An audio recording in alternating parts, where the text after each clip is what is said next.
Shiva Shambhu, que sejamos todos amorosamente acolhidos na luz do Divino Ser e na frequência consciencial dos mestres do amor-sabedoria. E quem é que determina o que é perfeito e o que é imperfeito? Esse é o primeiro ponto, né? Porque quem está determinando, dizendo que algo é perfeito ou algo é imperfeito? Só pode dizer que é perfeito algo aquilo que perfeito também é. Porque aquilo que é perfeito não tem erro na sua visão ou erro na sua percepção. Logo, qualquer instância consciencial que seja imperfeita, ela vai ter distorção de percepção, ela não vai ter uma leitura perfeita.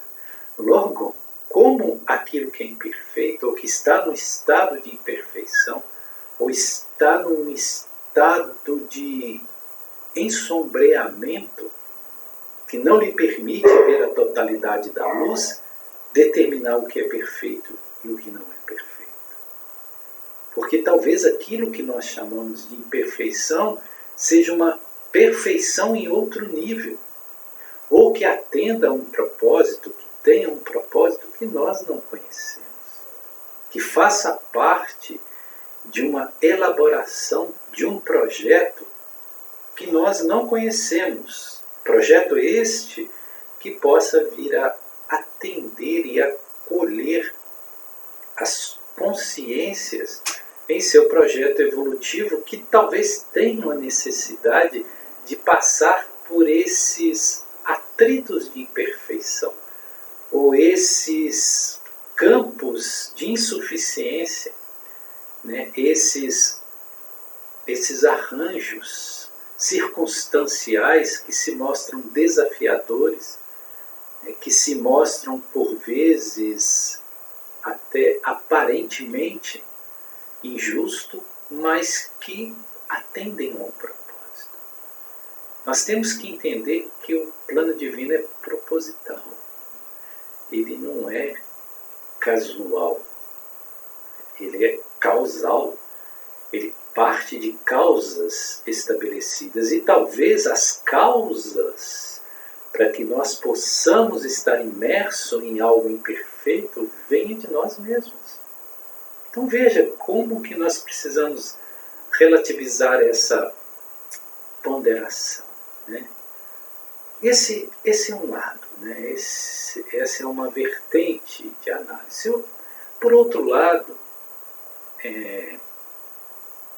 quando nós falamos desse Deus, né, que permite a imperfeição, né, que tem uma criação imperfeita, pela nossa constatação, obviamente, nós trazemos um Deus personal, né? E será que Deus é essa personalidade, ou seja, um sujeito arbitrário, que determina que algo seja assim ou deixe de ser? Então veja que a nossa visão de Deus também é uma visão muito imperfeita, muito relativa, porque nós projetamos em Deus o exato arcabouço das nossas imperfeições ou das nossas constituições.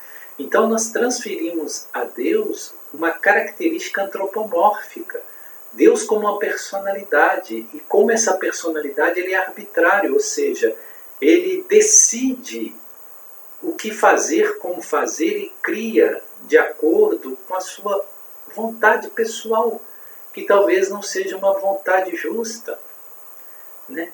Então, quando se questiona Deus a partir dessas premissas, de que se o mundo é imperfeito, né? Talvez Deus também seja perfeito, ou onde está Deus que permite a imperfeição? É porque a nossa visão de Deus é essa visão, como Deus sendo um sujeito, como nós somos, no sentido de ter livre-arbítrio e arbitrariamente ficar lá sentado em cima de uma nuvem, né, dizendo o que vai acontecer ou deixar de acontecer. Veja que também a nossa visão de Deus precisa ser revista, né?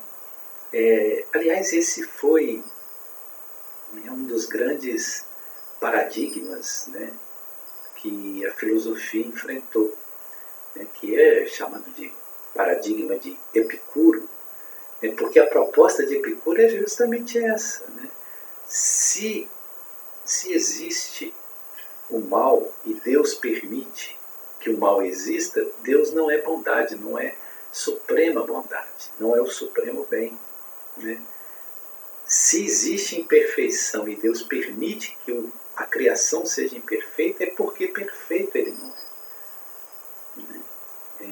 Então ele parte dessas visões que analisa o resultado e toma a causa dos resultados como imperfeita. A pergunta é, será que a causalidade das circunstancialidades adversas vem de um plano de perfeição ou de um estado imperfeito que nós assumimos ao, né, transitar ou fazer a nossa jornada evolutiva? Quem semeou a semente que nós hoje colhemos da árvore de seu fruto, né, do fruto da árvore dessas sementes? Quem semeou? Será que não fomos nós mesmos? Outra questão, por que nós estamos no mundo imperfeito, que é esse plano da humanidade terrestre, e não em outros planos? Porque, com certeza, existem humanidades muito mais evoluídas que já beiram o plano da perfeição, onde não existe a doença, não existe o mal, não existe todos esses distúrbios que nós observamos aqui. Então não existe só esta humanidade de superfície terrestre. Existem outras humanidades. Inclusive as humanidades intraterrenas já superaram esses aspectos mais negativos que a humanidade de superfície ainda sustenta. Ora, um planeta que ainda fomenta a guerra, que permite que os seus próprios membros morram de fome por uma má distribuição de renda, onde o egoísmo impera, né, onde a truculência ainda é voz ativa, é instrumento de poder. Como que nós vamos questionar algo se nós mesmos é que precisamos ser questionados, né? Então, é isso. Precisamos ver quem é que percebe a imperfeição, né?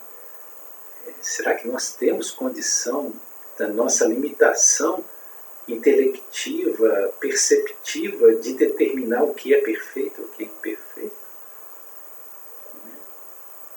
E também, será que é esse o Deus? Esse Deus da nossa visão, esse Deus antropomórfico, esse Deus personal? Será que o universo é regido por esse ser ou Deus transcende essas características muito limitadas e que são meramente projetivas da condição humana?